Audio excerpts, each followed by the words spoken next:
धाराशिव जिल्ह्यासाठी अत्यंत महत्त्वाच्या तसेच जलसमृद्धी आणू पाहणाऱ्या कृष्णा मराठवाडा सिंचन प्रकल्पाच्या विविध टप्प्यातील कामांना आमदार राणा जगजितसिंह पाटील यांनी मोहोळ तालुक्यातील घाटणी येथे काल जिल्ह्यातील पत्रकार आणि अधिकाऱ्यांसोबत भेट दिली।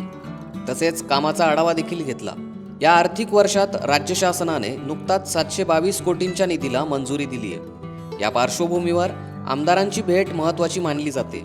यावेळी धाराशिव पाटबंधारे विभागाचे अधीक्षक अभियंता भारत शिंगाडे यांनी जिल्हाधिकाऱ्यांना या प्रकल्पाबाबत माहिती दिली। तसेच या प्रकल्पाचे काम अंतिम टप्प्यात आले असून मे ते जून महिन्यात या प्रकल्पातून पाणी उपसा सुरू केला जाईल अशी माहिती आमदार राणा जगजितसिंह पाटील यांनी दिली आहे। 2000 मध्ये डॉक्टर पद्मसिंह पाटील साहेबांनी हा विषय जो आहे तो पहिल्यांदा मांडला, मंत्रिमंडळापर्यंत विषय गेला, तेव्हा मंजुरी मिळाली खरी, परंतु अनेक अडचणी येत गेल्या। देवेंद्रजी फडणवीस साहेब मुख्यमंत्री असताना केंद्र सरकारशी संबंधित काही परवानग्यांच्या बाबतीमध्ये त्यांनी विशेष प्रयत्न करून, गिरीश महाजन साहेबांनी विशेष प्रयत्न करून त्या परवानग्या मिळवून घेतल्या होत्या आणि गती थोडी वाढली होती। ठाकरे सरकारच्या काळात मात्र सुप्रमा आणि इतर विषय जे आहेत ते न केल्यामुळे कामं पूर्णतः थांबली होती। आपलं सरकार आल्यानंतर तातडीने मान्यता मिळाली, आपल्याला कल्पना आहे, आणि ह्या 7 TMCच्या कामाला निश्चितपणे गती आली। टेंडरिंग तर झालं आहे, काम सुरू झालेलं आहे आणि आपलं उद्दिष्ट हेच आहे की ह्या पावसाळ्यामध्ये पाणी लिफ्ट करून आपण तुळजापूरपर्यंत न्यायचं।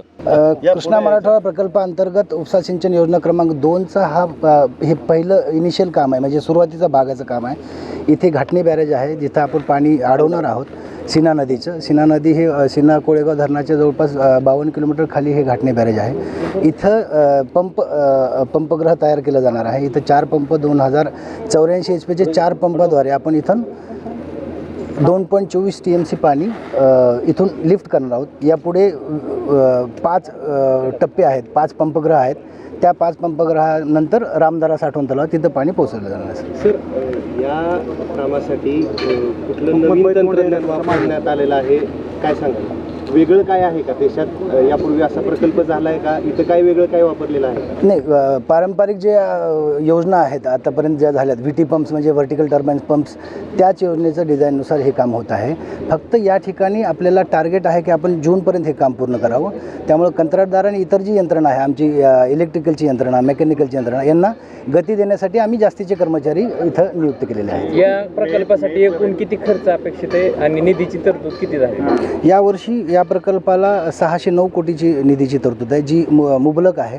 आपल्याला हे काम पूर्ण करण्यासाठी इथून जवळपास 300 कोटी रुपये लागणार आहेत आणि ती निधीची तरतूद आहे। त्यामुळे निधीमुळे हा प्रकल्प रखडणार नाही याची खात्री आहे। मे मध्ये पंपिंग ट्रायल सुरू होऊ शकते का?